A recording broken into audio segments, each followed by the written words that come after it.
नमस्ते। आज मैं आपको बताऊंगी गंगा दशहरा के बारे में। भगवान श्री राम का जन्म अयोध्या के सूर्य वंश में हुआ था। चक्रवर्ती महाराज सगर उनके पूर्वज थे। उनकी केशनी और सुमति नाम की दो रानियां थीं। केशनी के पुत्र का नाम असमंजस था और सुमति के 60,000 पुत्र थे। असमंजस के पुत्र का नाम अंशुमन था। राजा सगर के असमंजस सहित सभी पुत्र अत्यंत उद्दंड और दृष्टि प्रकृति के थे, परंतु पुत्र अंशुमान धार्मिक और देव गुरु पूर्वज था। पुत्रों से दुखी होकर महाराज सगर ने असमंजस को देश से निकाला दे दिया और अंशुमन को उनका उत्तराधिकारी बना दिया। सगर के अन्य 60,000 पुत्रों से देवता भी दुखी रहते थे।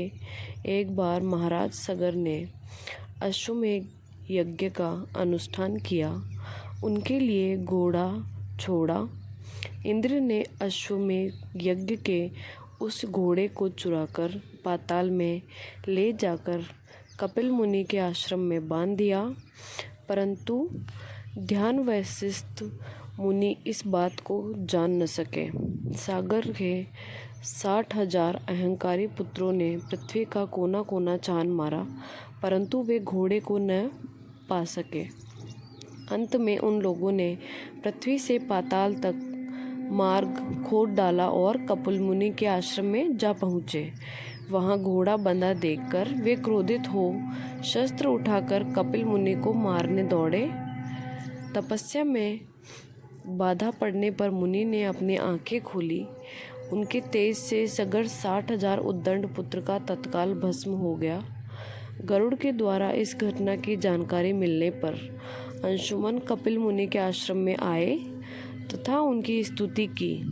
कपिल मुनि उनके विनय से प्रसन्न होकर बोले, अंशुमन घोड़ा ले जाओ और अपने पितामह का यज्ञ पूरा कराओ। ये सगर पुत्र उद्दंड अहंकारी और अधार्मिक है।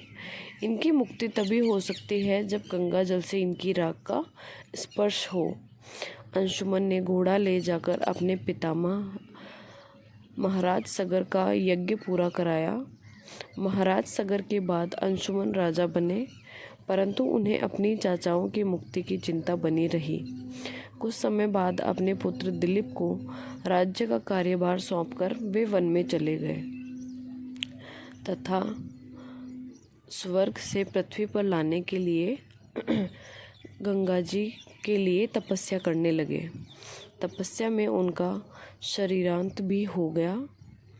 महाराज दिलीप ने उनका पुत्र भगीरथ को राज्यभार देकर स्वयं पिता की मार्ग का अनुसरण किया।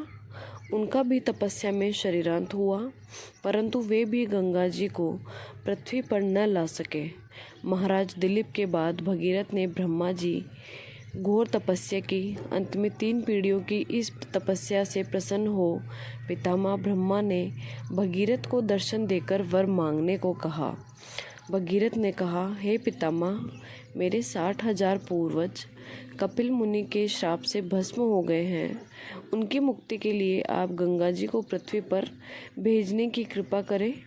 ब्रह्मा जी ने कहा, गंगा जी को पृथ्वी लोक पर भेज तो अवश्य दूंगा, परंतु उनके वेग को कौन रोकेगा? इसके लिए तुम्हें देवादिदेव भगवान शंकर की आराधना करनी चाहिए। भगीरथ ने एक पैर पर खड़े होकर भगवान शंकर की आराधना शुरू कर दी। उनकी तपस्याओं से प्रसन्न होकर भगवान शिव ने गंगा जी को अपनी जटाओं में रोक लिया और उनसे एक जटा को पृथ्वी की ओर छोड़ दिया। इस प्रकार गंगा जी पृथ्वी की ओर चली। अब आगे आगे राजा भगीरथ का रथ और पीछे पीछे गंगा जी थी। मार्ग में जहू ऋषि का आश्रम पड़ा। गंगा जी उनके कमंडलू दंड आदि बहाते हुए जाने लगी। यह देख ऋषि ने उन्हें पी लिया। कुछ दूर जाने पर भगीरथ ने पीछे मुड़कर देखा तो गंगा जी को न देख वे ऋषि के आश्रम पर आकर उनकी वंदना करने लगे। प्रसन्न हो ऋषि ने अपनी पुत्री बनाकर गंगा जी को दाहिने कान से निकाल दिया। इसीलिए देवी गंगा जी जाह्नवी नाम से भी जानी जाती है। भगीरथ की तपस्या से अवतरित होने के कारण उन्हें भागीरथी भी कहा जाता है।